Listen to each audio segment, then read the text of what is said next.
Top 10 Facts presents The End of Dinosaur.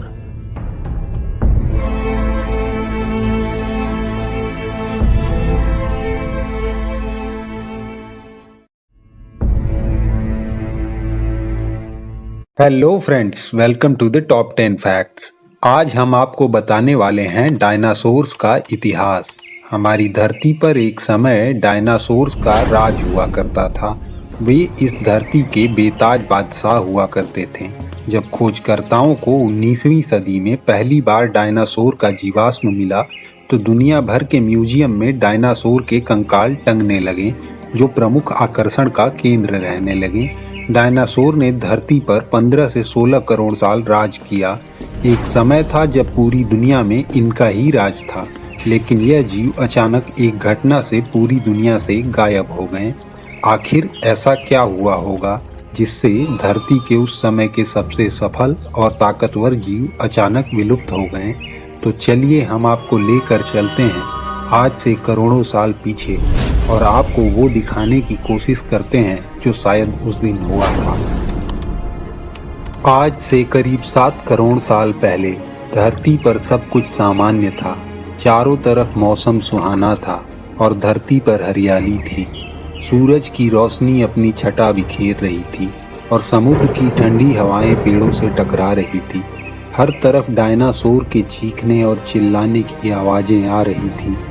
इस बात से सभी डायनासोर अनजान थे कि उनकी किस्मत उस दिन से 3 करोड़ साल पहले ही लिखी जा चुकी है। आज से लगभग 10 करोड़ साल पहले दूर अंतरिक्ष में कहीं एक छोटा एस्टेरॉइड आ रहा था।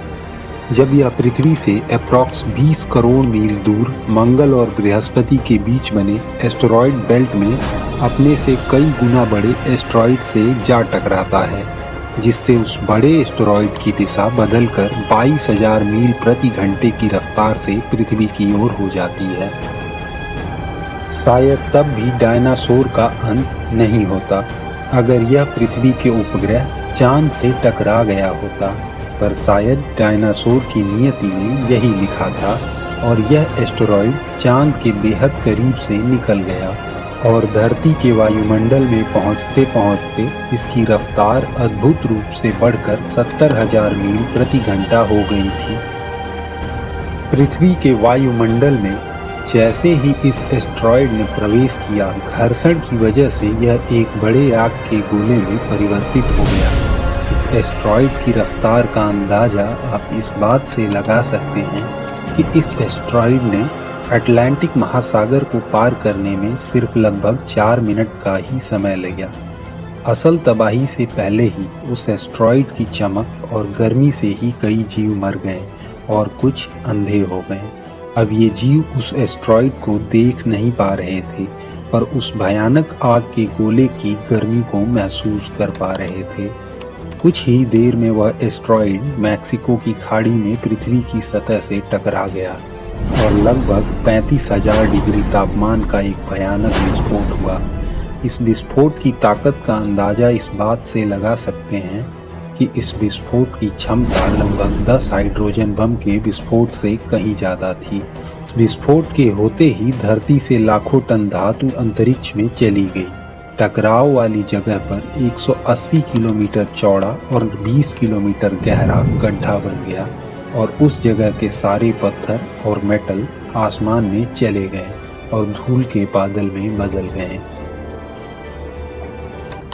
धरती के अंदर 11.1 तीव्रता की भूकंप तरंगे हर तरफ पड़ने लगी। समुद्र में विशालकाय लहरों का निर्माण होने लगा और एक के बाद एक सुनामी की लहरें हर तरफ बढ़ने लगी। इस भूकंप की वजह से उस वक्त धरती पर मौजूद सभी सक्रिय ज्वालामुखी दहकने लगे और इन सब घटनाओं ने एक साथ मिलकर जगह जगह डायनासोर का अंत करना शुरू कर दिया। पृथ्वी के महाविनाश की प्रक्रिया आरंभ हो चुकी थी। विस्फोट की वजह से रेडिएशन इतना बढ़ गया था कि लगभग 1000 किलोमीटर के रेडियस में सभी जीव जलकर राख हो गए। जो जीव उड़ पाने में सक्षम थे वो इन जमीनी खतरों से तो बच गए, पर इस महाप्रलय की वजह से जो लाखों टन मेटल, पत्थर और धूल अंतरिक्ष में गया था, वह गुरुत्वाकर्षण के कारण ठीक 40 मिनट बाद ही वापस धरती पर बरसने लगे और 6000 किलोमीटर प्रति घंटे की रफ्तार वाला एक धूल का तूफान पृथ्वी की दूसरी तरफ मौत का फरमान लेकर निकल चुका था। कई किलोमीटर मोटे इस धूल के बादल की वजह से पृथ्वी पर सूरज की रोशनी का पहुंच पाना असंभव हो गया था।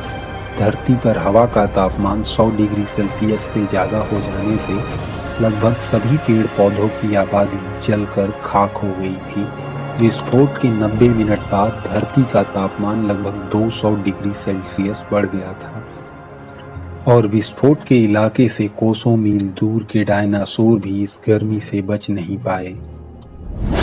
इस महाप्रलय से धरती की कुल 90% प्रजाति पूरी तरह खत्म हो गई और जो 10% जीव बच गए थे वो वही जीव थे जिनका वजन 30 किलोग्राम से कम था।